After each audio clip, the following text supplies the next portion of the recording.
Assalamualaikum warahmatullahi wabarakatuh.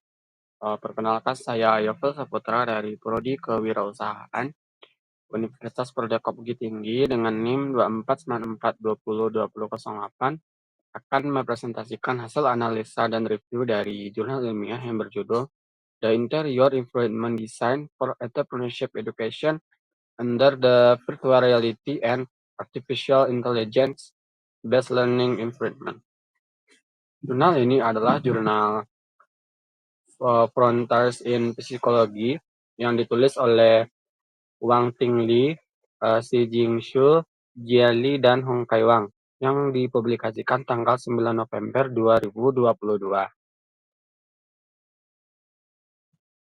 Secara garis besar, jurnal ini menyajikan sebuah metode baru untuk merancang lingkungan interior ruang kelas pendidikan kewirausahaan dengan memanfaatkan teknologi VR dan AI.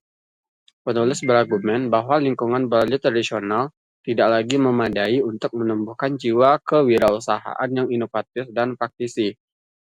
Oleh karena itu, mereka mengusulkan sebuah sistem desain interior 3D terdistribusi yang berbasis teknologi DVR. Metodologi yang digunakan meliputi pengumpulan informasi visual, dekomposisi warna gambar, deteksi kontur, dan rekonstruksi fitur 3D. Mereka menggunakan perangkat lunak seperti 3ds Max untuk permodelan 3D dan Unity 3D untuk menciptakan lingkungan interaktif yang realistis. Sistem ini juga mencakup algoritma mendekati tabrakan untuk meningkatkan pengalaman imersif pengguna. Hasil pengujian menunjukkan bahwa metode yang diusulkan secara signifikan lebih unggul dibandingkan metode desain tradisional secara spesifik.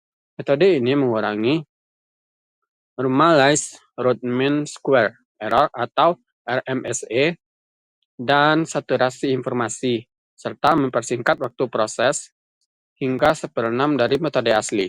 Kesimpulannya, sistem berbasis VR ini menawarkan solusi yang lebih efisien, hemat biaya, dan visual yang lebih baik untuk mengoptimalkan lingkungan belajar pendidikan kewirausahaan.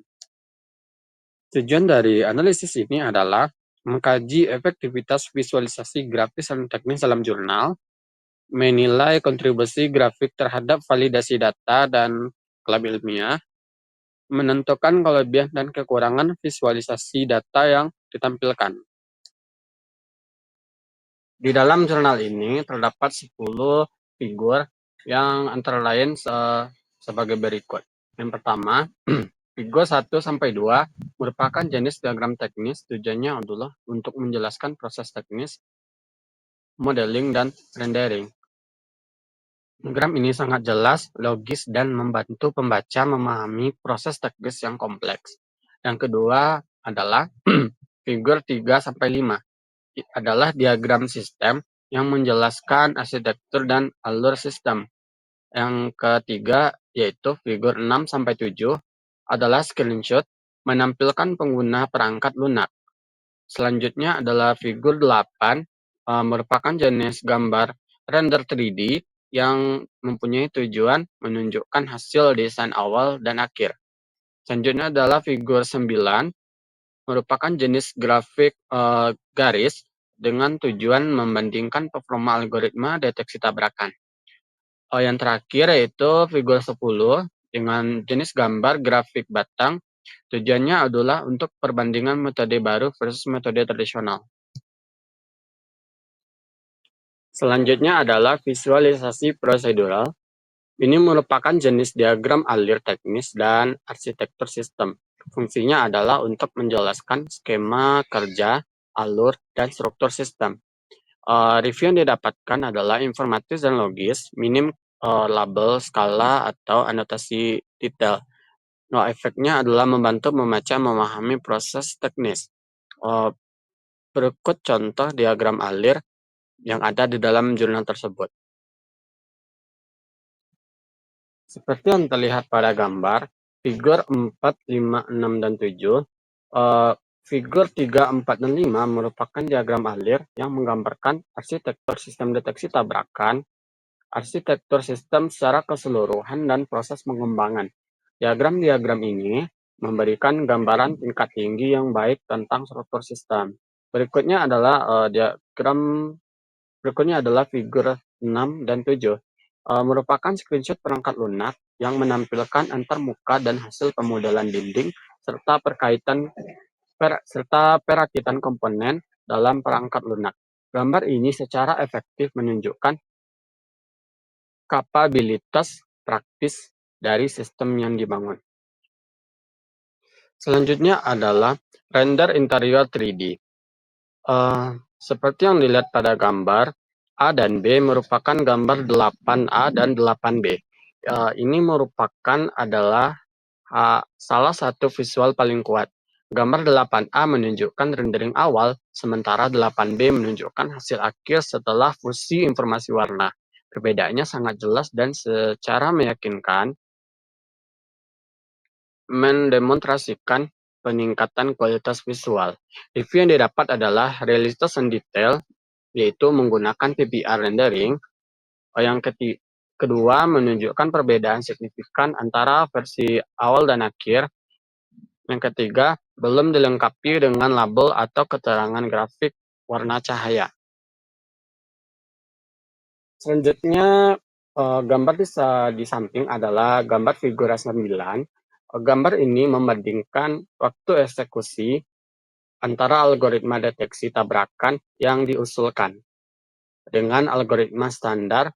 Grafik ini jelas dan menjadi bukti kuantitatif utama yang mendukung klaim efisiensi metode mereka, terutama pada mode yang kompleks.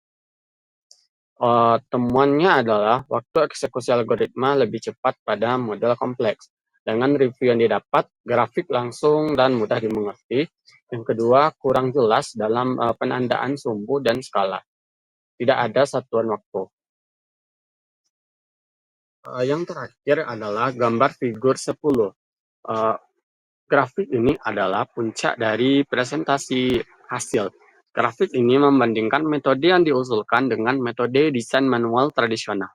Pada 3 metrik kunci, RMSE, time overhead, dan saturasi informasi, grafik ini sangat berdampak dan dengan jelas menunjukkan keunggulan masif dari metode baru pada aspek kecepatan dan akurasi.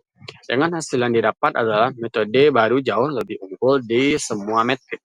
Review yang didapat yaitu visualisasi sangat berdampak. Selanjutnya perlu penjelasan lebih tentang metode tradisional yang dibandingkan.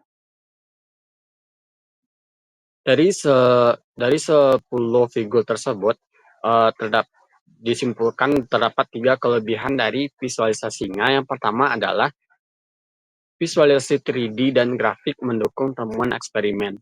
Yang kedua, kombinasi antara gambar teknis dan grafik kuantitatif. Yang ketiga, gaya presentasi profesional dan mendukung penalaran ilmiah.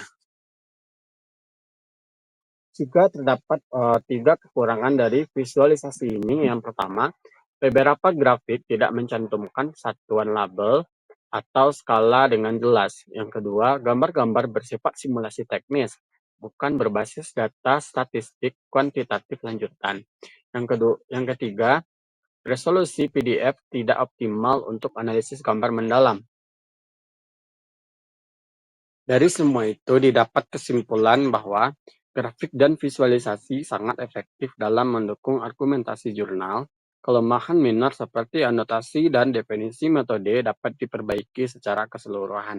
Visualisasi memperkuat kredibilitas ilmiah jurnal ini dan mendukung pendekatan desain berbasis VR dan AI. Secara umum, visualisasi mendukung validasi metode dan temuan, tetapi perlu ditingkatkan dalam keterbacaan label, kualitas visual, dan penjelasan dalam teks. Sekian hasil presentasi dari saya. Mohon maaf atas segala kekurangannya. Assalamualaikum warahmatullahi wabarakatuh.